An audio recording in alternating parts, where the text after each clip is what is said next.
चलिए जी, good afternoon सबको। Section 34 हम लोग डिस्कस करेंगे और ये वो सेक्शन है जो हमने एक बार ये डिस्कस किया था कि आप घर से पढ़ के आएंगे। ठीक है जी। और गुड़िया घर से पढ़ के आई है और बताना चाह रही है, तो एक बार ये बताएंगे कि 34 किस बारे में बात करता है। उसके बाद हम लेक्चर को स्टार्ट करेंगे और 34 को डिस्कस करेंगे जी। आपकी चॉइस है। ठीक है, आप बोलते चले, मैं साथ में रिपीट कर रहा हूं कि ये क्या बता रहे हैं और फिर हम डिस्कस करेंगे कि क्या इन्होंने सही बताया नहीं।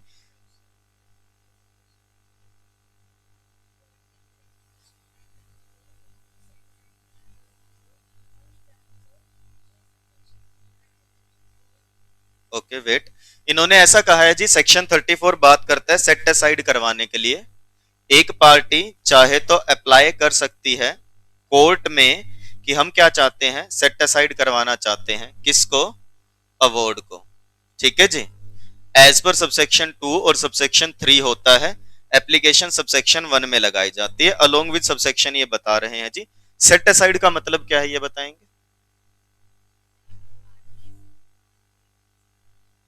पार्टीज का डिसीजन होता है।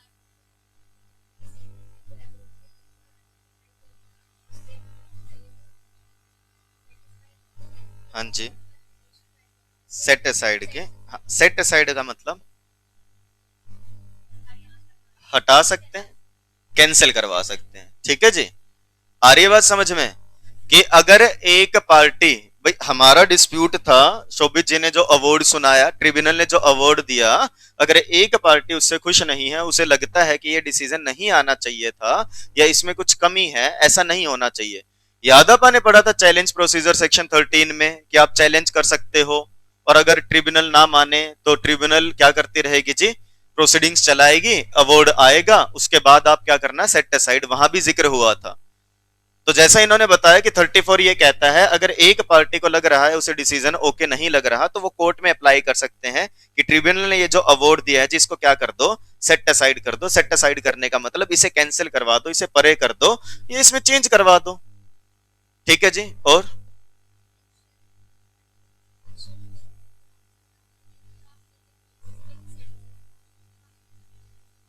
ठीक है जी, सबसेक्शन 2 बताता है कि अलग अलग ग्राउंड्स हैं जिसके बेसिस पे आप क्या कर सकते हो जी, सेट असाइड करवा सकते हो। लाइक क्या?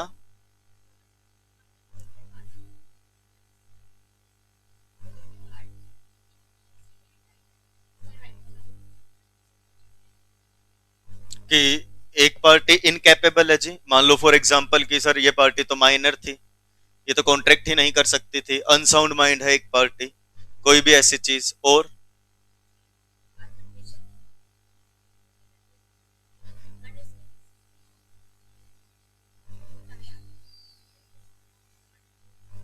एक ऑब्जेक्शन ये उठा सकते हैं, इन्होंने बताया कि आर्बिट्रेशन एग्रीमेंट ही सही नहीं था जी हमारा, तो अवार्ड कैसे सही हो सकता है। ठीक है जी। और कुछ?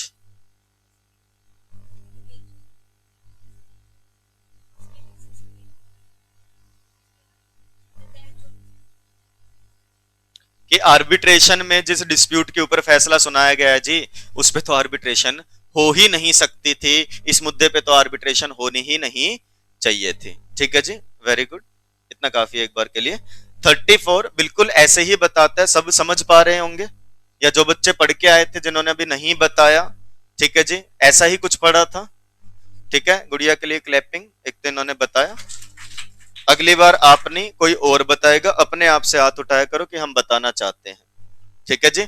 आप आगे बढ़ोगे तो आपका नंबर तभी आएगा, वरना कब किस मोमेंट पे क्या मौका क्या अपॉर्चुनिटी आए आपके प्रोफेशनल करियर में आपको पता भी नहीं चलेगा, कोई और ग्रैब कर जाएगा। आई बात समझ में? या फिर आपके अंदर इतने काबिलियत होनी चाहिए कि आप उस समय पे नहीं, बट आपको पता है कि मुझे क्या अचीव करना है और उसके लिए आप वर्किंग कर रहे हो। ठीक है जी। 34 बात करता है इतनी सी, एक बात सुन लो भाई, 34 है सेक्शन बहुत आसान, कंटेंट है थोड़ा सा ज्यादा, मुश्किल है नहीं, टिपिकल बनाओगे तो बन जाएगा। अन्यथा इतनी सी बात लिखी है, अगर कोई खुश नहीं है आर्बिट्रल अवार्ड से तो जाओ कोर्ट से रिक्वेस्ट करो, अप्लाई करो, कोर्ट क्या करेगा जी, सॉल्यूशन करेगा आपकी प्रॉब्लम का। इतनी सी बात है। खुश क्यों नहीं हो जी? सर अवार्ड गलत है। क्यों गलत है जी? पार्टी इनकैपेबल थी, एग्रीमेंट सही नहीं था, आर्बिट्रेटर अच्छे से अपॉइंट नहीं हुआ, आर्बिट्रेटर डिस्क्वालिफाइड था, मैंने चैलेंज किया था बट गया नहीं। आई बात समझ में? मुझे नोटिस ही नहीं दिया जाता था जी, ओरल हियरिंग होती थी, ओरल हियरिंग होती, मुझे बुलाते ही नहीं थे। ये जो डिस्प्यूट है जी, ये तो आर्बिट्रेशन हो ही नहीं सकती, ये तो कोर्ट में जाना चाहिए था। कोई भी ऐसी चीज जो आपको लगती है सही नहीं है, उसके बेसिस पे आप ये करवा सकते हो।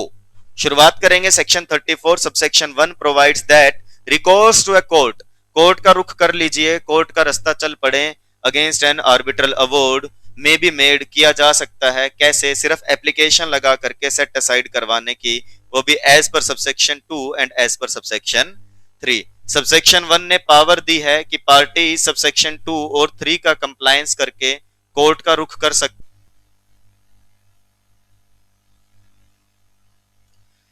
चलिए जी, गुड आफ्टरनून।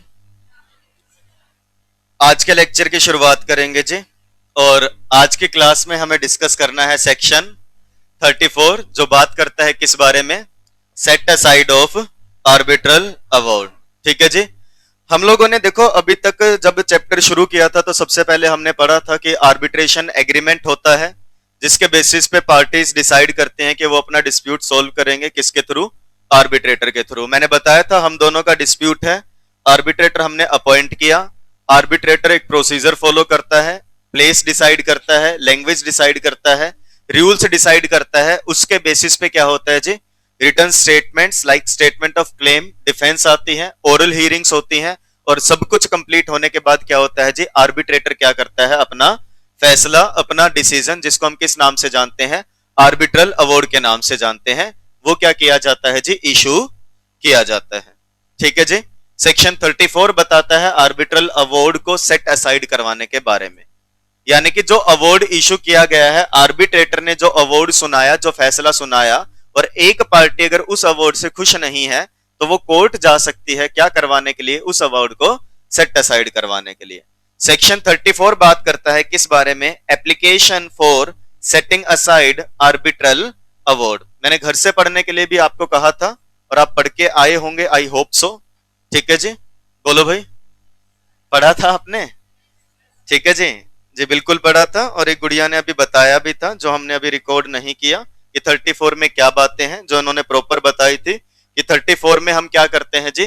कोर्ट में एप्लीकेशन लगाते हैं, किस चीज के लिए? सेट असाइड करवाने के लिए।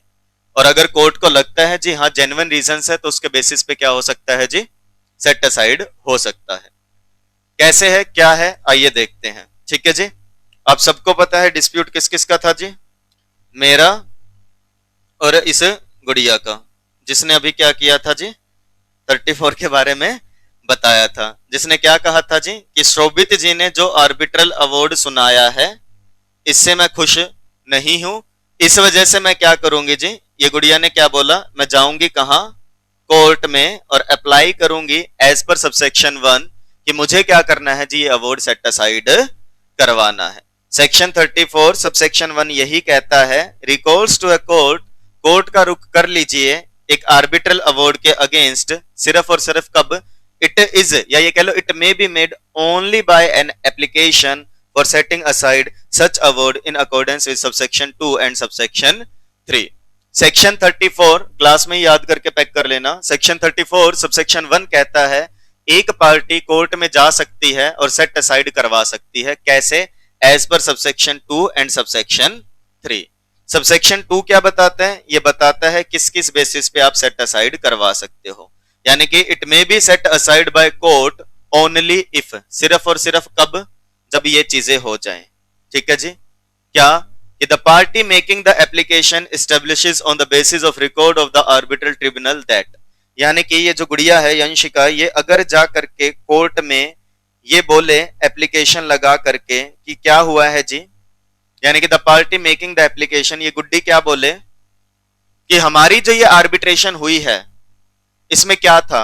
या तो ये रीजन, या ये, या ये, या ये, या ये, कि इनमें से कोई भी ऐसी चीज हुई जिसके बेसिस पे मुझे लगता है जी ये सही नहीं थी। तो एक्ट ने भी बोला है कि ये वो ग्राउंड्स है जिसके बेसिस पे आप सेट असाइड करवा सकते हो, जिसमें सबसे पहला ग्राउंड क्या है जी? कि a party was under some incapacity, कि एक पार्टी इनकैपेबल थी जी। ये मान लो ये गुड़िया कह सकती है सामने वाली जो पार्टी है जी, के साथ मेरा डिस्प्यूट है, ये पार्टी या तो माइनर है या अनसाउंड माइंड थी, गार्डियन अपॉइंट नहीं हुआ या किसी भी रीजन से इनकैपेबल थी कि ये प्रोसीडिंग्स करवा सके। दूसरा, the arbitration agreement is not valid under the law to which the parties have subjected to it, कि हमारा जो आर्बिट्रल एग्रीमेंट है, जो हमारा आर्बिट्रेशन एग्रीमेंट है, वो ही सही नहीं था। जिस कानून के तहत हम आते हैं उस कानून के तहत यह आर्बिट्रेशन एग्रीमेंट सही नहीं था, तो एग्रीमेंट सही नहीं था तो ये प्रोसीडिंग्स कैसे सही हो सकती हैं? तो इस बेसिस पे भी ये चाहे तो, और failing any indication thereon, या फिर हमारे बीच में तो आर्बिट्रेशन एग्रीमेंट था ही नहीं जिस डिस्प्यूट के लिए। हमने जो कॉन्ट्रैक्ट किया उसमें लगभग 10 प्रकार के हमने काउंट किए थे डिस्प्यूट हो सकते हैं, जिसमें से 7 मैंने कहा था कि आर्बिट्रेशन में जा सकते हैं। ये वाला जो मुद्दा है, ये वाला तो आर्बिट्रेशन का मुद्दा था ही नहीं।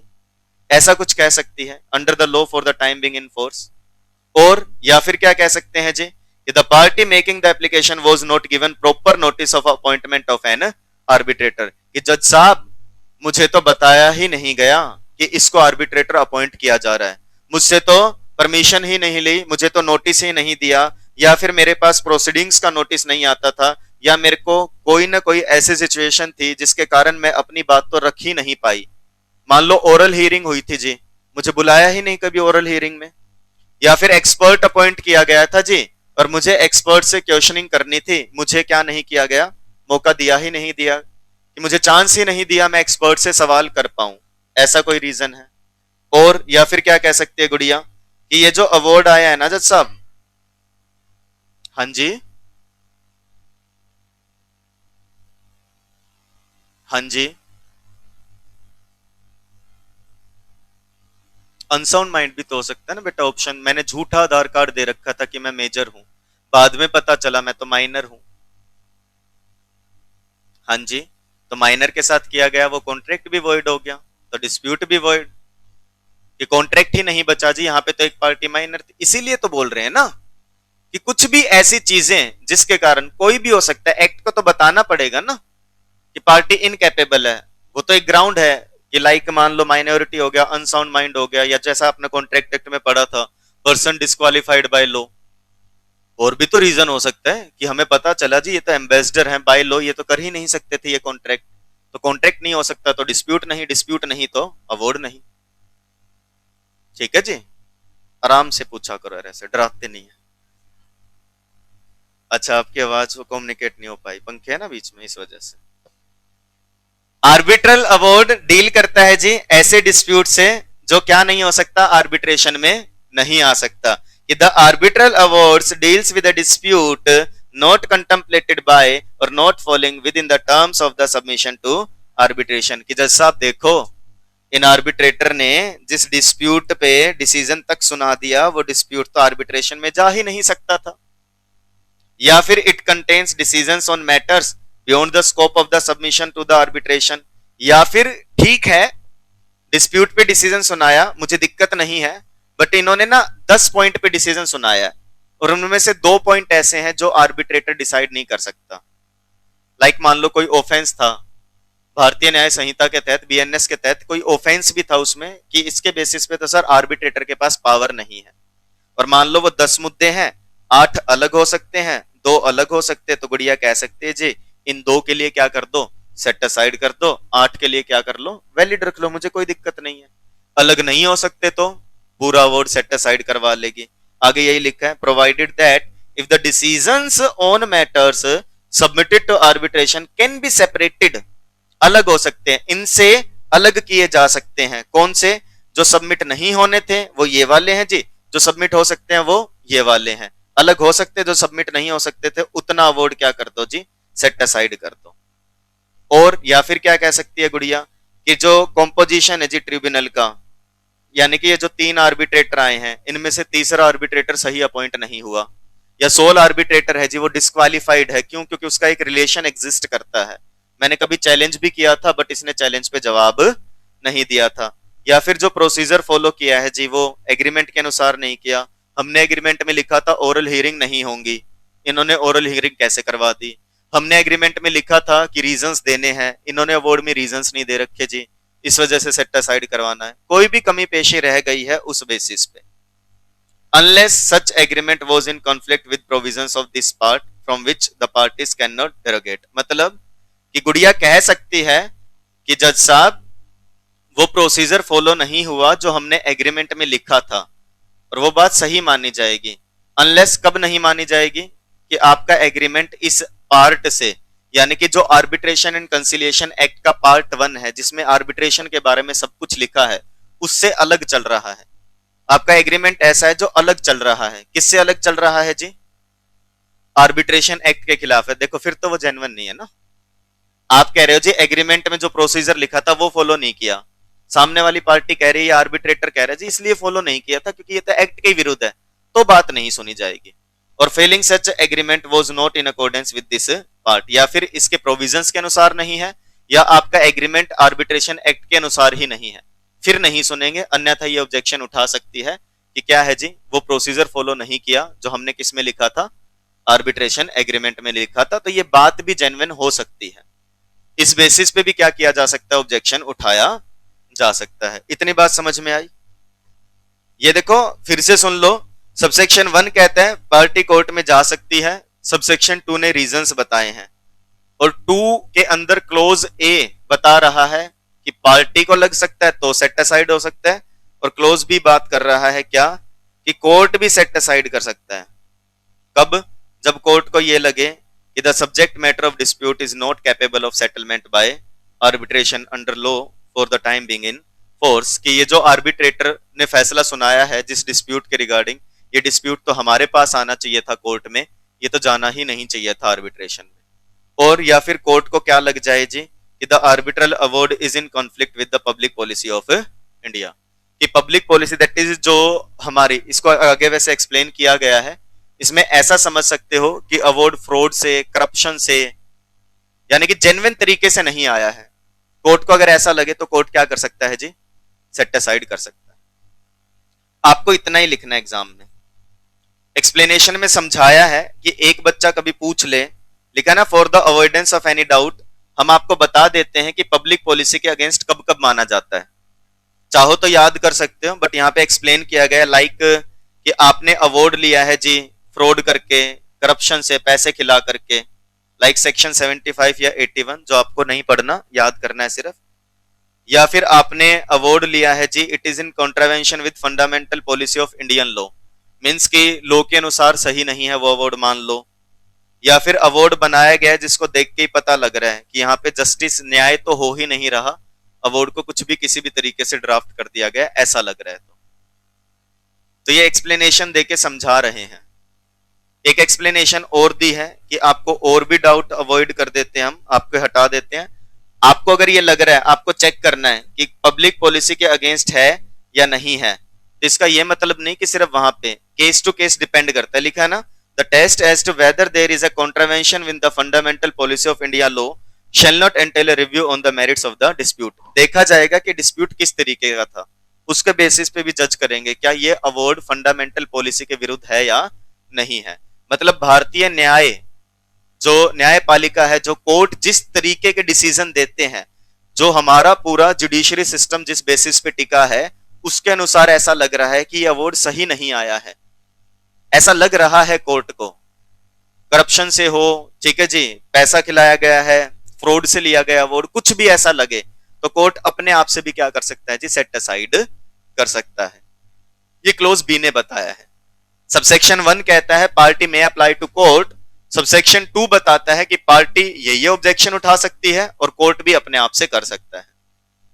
ये अच्छे से याद कर लेना, क्योंकि आगे मैं आपको एक टॉपिक पढ़ाऊंगा फॉरेन अवार्ड, उसमें इसको अपोजिट तरीके से बताया है। जैसे मैं अगर आपको ऐसा बोलूं, क्या इन रीजंस के बेसिस पे आप सेट असाइड करवा सकते हो या नहीं करवा सकते, बोलो। आप क्या जवाब दोगे? हाँ सर। भाई सेट असाइड करवाने के ये रीजंस है, इसका अपोजिट मैं ये बोल सकता हूं, अगर ये रीजंस नहीं है तो आपका अवार्ड एनफोर्स हो सकता है। ऐसा कह सकता है, नहीं कह सकता? दोबारा से सुन लो, ये रीजंस है तो एनफोर्स नहीं होगा, यानी कि सेट असाइड हो सकता है। ठीक बात है। अपोजिट बोल सकता हूं, ये रीजंस नहीं है, यानी कि इनमें से कोई भी कमी नहीं है, तो आप अपना अवार्ड एनफोर्स करवा सकते हो। बोल सकते हैं ना ऐसे? तो वहां पे ये टॉपिक अपोजिट है, वहां पे टॉपिक आएगा enforcement of foreign award, foreign award enforce कैसे होता है। तो उसके जवाब में सेम यही बातें लिखी हैं कि आपके अवार्ड में अगर ये चीजें नहीं है तो आपका अवार्ड एनफोर्स हो सकता है। क्या सेट असाइड म्यूचुअल कंसेंट से, इट मींस हमारा डिस्प्यूट था और हमें लगता है हमारे आर्बिट्रेटर ने गलत किया है, तो म्यूचुअल कंसेंट का मतलब यही है कि या तो हम दोनों एप्लीकेशन लगा सकते हैं। वैसे एक बात बताऊं, फिर ना कोर्ट में जाने की बात आती नहीं है। आप खुद सोचो कि आपका और मेरा डिस्प्यूट है और हमें लग रहा है जो आर्बिट्रेटर इसने सही फैसला नहीं दिया, तो ठीक है, हम क्या करेंगे, अपने आप से उस डिस्प्यूट को कोर्ट में ले जाएंगे या अलग आर्बिट्रेशन करवा सकते हैं। हाँ, आप वैसे ही ये कहो कि जी पक्का पक्का जाना ही है जी कोर्ट में, तो चले जाओ, फिर मैं आपको नोटिस दे दूंगा या आप कोर्ट में चले जाओ या दोनों मिलके चले जाएं। और उसमें दिक्कत क्या, देखो कोर्ट में कब जाते हैं, जब मेरे को अपनी बात मनवानी है, आप मान नहीं रहे, और कोर्ट में जाने की जरूरत ही नहीं है जब मैं भी कह रहा हूं अवार्ड सही नहीं है, आप कह रहे हो हाँ अवार्ड सही नहीं है। ठीक है जी, अभी तक अपना डिस्प्यूट था, अब आप दोनों एक हो गए आर्बिट्रेटर के अगेंस्ट, कोर्ट में जाने की जरूरत पड़ेगी क्या, प्रैक्टिकली सोचो, है ना। आ रही है बात समझ, बोलो भाई। और वैसे कहो जी सेट असाइड के लिए दोनों पार्टी जा सकती हैं, चले जाओ, दिक्कत क्या है। जज साहब यही कहेंगे जी हाँ आपको दिक्कत है, हाँ सेट असाइड करवाना है, आपको भी दिक्कत है, हाँ जी है, तो सेट असाइड कर देंगे अगर जेन्युइन लग रही है तो चीजें। ओके जी, बोलो भाई। एक चीज और है छोटी सी, as per section 34(2)(a) an arbitral award arising out of arbitration other than international commercial arbitration, ठीक है जी, may also be set aside by the court if court finds that award is vitiated by patent illegality appearing on the face of the award। ये शब्द आते हैं patent illegality, ठीक है जी, आप इसको ऐसे लिख लो, पहले सुन लो। इस लाइन का अर्थ यह है, कोर्ट चाहे तो उन अवार्ड्स को जो other than international commercial arbitration, यानी कि जो दोनों पार्टीज इंडिया है डोमेस्टिक आर्बिट्रेशंस में, कोर्ट चाहे तो क्या कर सकता है, सेट असाइड कर सकता है अगर कोर्ट को लगता है ये अवार्ड सही नहीं है पेटेंट इलीगलिटी के कारण। पहली बात, पेटेंट मिक्स मत करना, जो आप कॉपीराइट पेटेंट ट्रेडमार्क पढ़ते हो, यहां पे सिर्फ इतना सा मतलब है इस चीज का, कोर्ट को अवार्ड देख के लग रहा है कि इसमें तो खामी है, देखते ही लग रहा है। क्यों क्यों लग रहा है, लॉ के अनुसार नहीं है, जस्टिस नहीं कर रहा, दिख ही रहा है गलत एप्लीकेशन कर दिया, डिस्प्यूट था कॉन्ट्रैक्ट का, एक्ट लगा रखा है सेल ऑफ गुड्स एक्ट मान लो, दिख रहा है सामने से, कोर्ट को चेक करते ही पता लग गया कि इसमें तो कमी है, या तो ये इंडियन लॉ के अनुसार नहीं है, या जो लॉ एप्लीकेशन किया वो सही नहीं किया, या मान लो सुप्रीम कोर्ट ने जो तरीका बता रखा था उसको फॉलो नहीं किया गया है इस अवार्ड को सुनाते वक्त। यानी कि आप इसको ऐसे बोल सकते हो, इफ कोर्ट्स फाइंड्स दैट कि अवार्ड हैज एन, यानी कि अवार्ड में एक एरर है, एन एरर विजिबल कह लो या shown on the face of the award, देख के ही पता लग रहा है।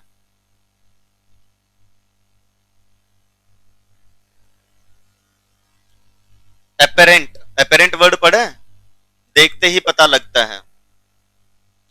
पेटेंट इलीगलिटी का अर्थ ऐसे समझ लो कि अवार्ड देखने से ही पता लग रहा है कि यहां पे तो कुछ ना कुछ गड़बड़ है, इसमें कुछ ना कुछ तो कमी है, ये सही नहीं है, तो भी कोर्ट क्या कर सकता है जी, अवॉइड कर सकता है, सेट असाइड कर सकता है अवार्ड को।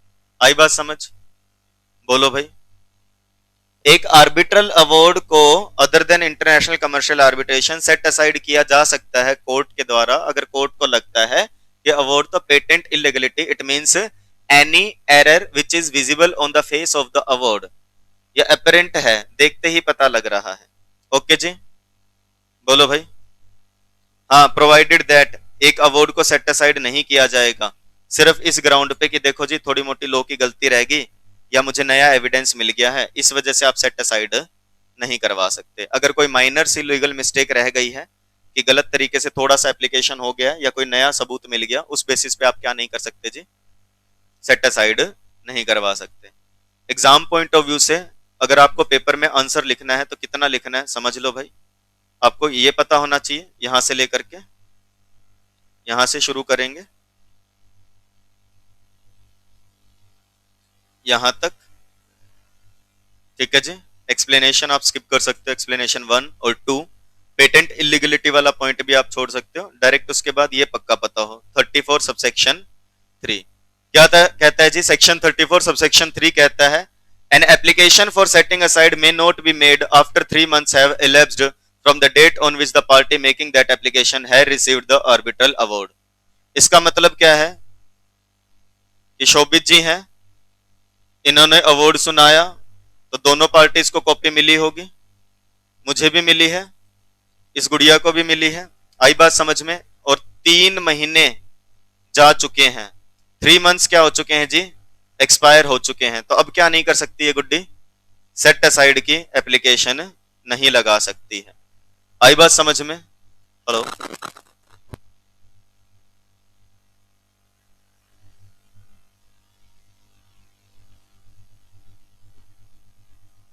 3 months अगर एक्सपायर हो चुके हैं, यानी कि अभी तक तो अवार्ड क्या हो चुका होगा जी? एनफोर्स हो चुका होगा या होगा। अब आप सेट असाइड की एप्लीकेशन नहीं लगा सकते जी। 3 महीने में अगर आपको दिक्कत नहीं आई तो अब क्या हो गया ऐसा? आ रही है बात समझ में? और इफ ए रिक्वेस्ट की सर, जब अवार्ड मिला था तो इस गुड़िया ने क्या कर दिया था? करेक्शन की एप्लीकेशन लगा दी थी, इंटरप्रिटेशन की एप्लीकेशन लगा दी थी, एडिशनल अवार्ड की एप्लीकेशन लगा दी थी। पढ़ा था ना 33। तो क्या वहां पे नया अवार्ड नहीं आया होगा अगर एडिशनल अवार्ड लगाया था? या मान लो करेक्शन के लिए दिया था तो करेक्शन का टाइम पीरियड नहीं लगता। तो कह रहे अगर आपका केस ऐसा था कि 33 के तहत कोई एप्लीकेशन लगी थी तो उस दिन से 3 महीने काउंट होंगे from the date on which that request has been disposed of by the arbitral tribunal. कि सेट असाइड की आप एप्लीकेशन नहीं लगा सकते अगर अवार्ड आने के बाद, अवार्ड मिलने के बाद 3 महीने बीत चुके हैं, या फिर आपने 33 के तहत कोई एप्लीकेशन लगाई थी तो वहां पे जो टाइम पीरियड समाप्त हो जाता है। ठीक है जी। गुड़िया 3 महीने बाद आ रही है। कोर्ट ने पूछा 3 महीने क्यों नहीं आए जी? कहती है जी धूप ज्यादा थी, बरसात का मौसम था, कभी धूप ज्यादा होती थी, कभी पानी भर जाता था। जेन्युइन रीजन है? नहीं है। गुड़िया कह रही है जी मेडिकल इमरजेंसी थी, कोई मेडिकल प्रॉब्लम है, इस वजह से नहीं आ पाए। कोर्ट को जेन्युइन लग रहा है, अब और टाइम दे सकते हैं। यही लिखा है, provided that if court is satisfied कि applicant was prevented by sufficient cause. ये एप्लीकेंट नहीं आ पाया था क्योंकि उसके पास सफिशिएंट कॉज था कि 3 महीने में नहीं आ पाई, तो कोर्ट चाहे तो एप्लीकेशन को सुन सकता है अगले कितने दिनों में जी? 30 दिनों में, बट नॉट देयर आफ्टर। यानी कि 3 महीने बाद 30 डेज का एक्सटेंडेड पीरियड मिल सकता है, बट उसके ज्यादा एक भी नहीं मिलेगा। 34 सबसेक्शन 3 कहता है। ओके जी, डन। सेक्शन 34 सबसेक्शन 4 कहता है on receipt of N application under subsection 1, यानी कि जब पार्टी ने कोर्ट में एप्लीकेशन लगाई है तो द कोर्ट में जहां पे ठीक लगे, where it is appropriate and it is so requested by a party, adjourn the proceedings. मतलब इसका मतलब ऐसे समझो, गुड़िया कोर्ट में गई, ये कोर्ट है, और जाके बोली कि जज साहब सेट असाइड करवाना है। जज साहब ने पूछा क्यों? ये बोले जी ये रीजंस है कि मेरे को लग रहा है आर्बिट्रेटर ने इन इन पॉइंट्स पे कमियां छोड़ दी। तो जज साहब ये भी तो कह सकते हैं ना, अच्छा तो फिर आप एक काम करते हैं, आर्बिट्रेटर को दोबारा बुला लेते हैं और उसको कह देते ये खामियां ठीक कर दो, फिर कोई दिक्कत। भाई ये सेट असाइड करवाने किस लिए आई? इसको लगा जी इन पॉइंट्स में खामियां हैं, तो जज कह सकते हैं ना ये खामियां दूर कर देते हैं जी। या फिर ये जब सेट असाइड करने गई, नोटिस तो मेरे पास भी आएगा, दूसरी पार्टी को भी तो बुलाएगा कोर्ट। मैं भी तो कह सकता ना जज साहब ये कमी है, आप एक काम करो ना, फिर आप प्रोसीडिंग्स को होल्ड करो, आर्बिट्रेटर को दोबारा बुलाओ, करवा दो सॉल्यूशन। तो यही लिखा है सबसेक्शन 4 में कि जहां पे कोर्ट को ठीक लगे या एक पार्टी अगर एप्लीकेशन लगा दे तो कोर्ट अर्जर्न कर सकता है उतने टाइम पीरियड के लिए जो वो बताएगा, टू गिव ऑर्डर, और ऑर्डर दे सकता है। क्या ऑर्डर दे सकता है जी? कि आर्बिट्रल ट्रिब्यूनल को फिर से अपॉर्चुनिटी दी जाए कि वो प्रोसीडिंग्स को रिज्यूम करें और वो एक्शन ले ले जो उनको ठीक लगता है, ताकि ये जो भी ग्राउंड्स हैं, जो खामियां रह गई हैं, उनको जिस बेसिस पे सेट असाइड करवाने के लिए आए हैं, उन ग्राउंड्स को, उन खामियों को दूर कर दो। उन खामियों को दूर कर दोगे तो क्या हो जाएगा जी? अपने आप अवार्ड सही हो जाएगा। यानी कि अपॉर्चुनिटी दी जा सकती है क्या करने के लिए? ट्रिब्यूनल को दोबारा से, बोलो भाई, बुलाने के लिए, और उनको क्या कहने के लिए? कंपोजिशन दोबारा, भाई वही आर्बिट्रेटर आए और खामियां दूर कर दो, क्योंकि ये तो बहुत अच्छी बात, अगर खामियां दूर हो जाएगी तो अवार्ड को सेट असाइड करवाना नहीं पड़ेगा। ओके जी। सबसेक्शन 5 आसान सा है। क्या गुड़िया सेट असाइड की एप्लीकेशन जब लेके जा रही है तो मुझे बताएगी या नहीं बताएगी? बताना पड़ेगा दूसरी पार्टी को। An application under this section shall be filed by a party only after issuing a prior notice to other party and such application shall be accompanied by an affidavit, कि मैंने दूसरी पार्टी को notice दे दिया है, मैंने compliance कर दिया है इस रिक्वायरमेंट का।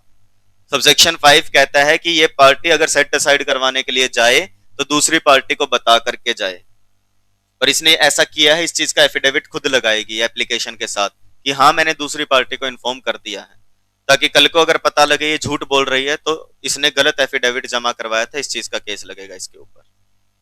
ठीक है जी। फिर से सुन लो, सबसेक्शन 1 कहता है एक पार्टी में apply for set aside in court. ठीक है जी। सबसेक्शन 2 और 3 का कंप्लायंस करके। सबसेक्शन 2 ने क्या बोला जी? ग्राउंड्स बताए जिसके बेसिस पे सेट असाइड करवा सकते हैं, कोर्ट सेट असाइड कर सकता है। 3 ने क्या बोला? 3 ने ये बोला था जी कि एप्लीकेशन जो सेट असाइड की है वो 3 महीने के अंदर अंदर लगा सकते, उसके बाद नहीं लगा सकते, या जो टाइम पीरियड आपको मिला था इंटरप्रिटेशन या करेक्शन में लग गया तो उसके बाद। 4 क्या कहता है कि कोर्ट चाहे तो ट्रिब्यूनल को दोबारा बुला सकता है ताकि जो खामियां उसको दूर कर सके, खुद से भी और पार्टी के कहने पे भी। 5 क्या कहता है कि पार्टी को नोटिस देना पड़ेगा दूसरी पार्टी को। और 6 क्या कहता है?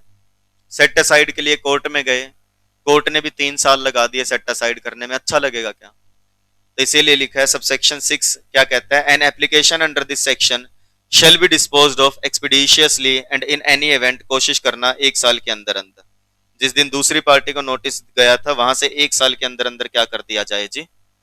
सेट असाइड का फैसला आ जाए। या तो सेट असाइड होगा या नहीं होगा, दोनों ही चीजें हो सकती हैं। बोलो भाई। ओके जी, डन। हाँ जी, क्यों नहीं होता? आर्बिट्रेशन में इतना स्कोप है कि जो सीएस ऐसे हैं कि वो स्पेसिफिक आर्बिट्रेशन कंसिलिएशन को ही अपना करियर बना लेते हैं, लॉ फर्म्स बनाते हैं कि हम आर्बिट्रेशन के एक्सपर्टीज हैं हमारे पास, हम एक्सपर्ट, हम आर्बिट्रेशन करवाते हैं। काफी अच्छा करियर है आर्बिट्रेशन में। कोर्ट का टाइम किस चीज में लग रहा है? कोर्ट का टाइम इस चीज में लग रहा है, अगर पार्टी आई तो वो देखेंगे, गलत लगा तो डिसीजन सुनाना है, इतना ही तो काम है कोर्ट का। अन्यथा कितना काम होता? कोर्ट को पूरा डिस्प्यूट नहीं सुनना पड़ता है ना। और अगर आपको लगता है कि ऐसा नहीं होना चाहिए, फिर अगर आर्बिट्रेटर गलत फैसला सुना दे तो क्या करें? फिर दोबारा से केस शुरू करवाएं कोर्ट में नया, है ना। तो इसीलिए बोला है कि अगर लग रहा है कुछ गलत तो सेट असाइड। जो अवार्ड सेट असाइड नहीं होते वो क्या हो जाते हैं? एनफोर्स हो जाते हैं, फाइनल होते हैं। ये 35 ने बोला है। Finality of arbitral awards and enforcement. Section 35 provides that an arbitral award made under this act is final and binding on parties and person claiming under them respectively. Homework है 36 एनफोर्समेंट के बारे में पढ़ के आएंगे, यहां तक पढ़ के आना है। 35 इतनी सी बात कहता है, आर्बिट्रल अवार्ड जो सुनाया जाता है वो फाइनल होता है डिस्प्यूट के लिए, और दोनों पार्टीज को वो मानना होता है, कोई डिनाई नहीं कर सकता। आज के लेक्चर में इतना सा ही पढ़ेंगे, कल बात करेंगे फर्दर इन्हीं टॉपिक्स के बारे में। Till then bye bye, tata and take care. Thank you, that's it for the day.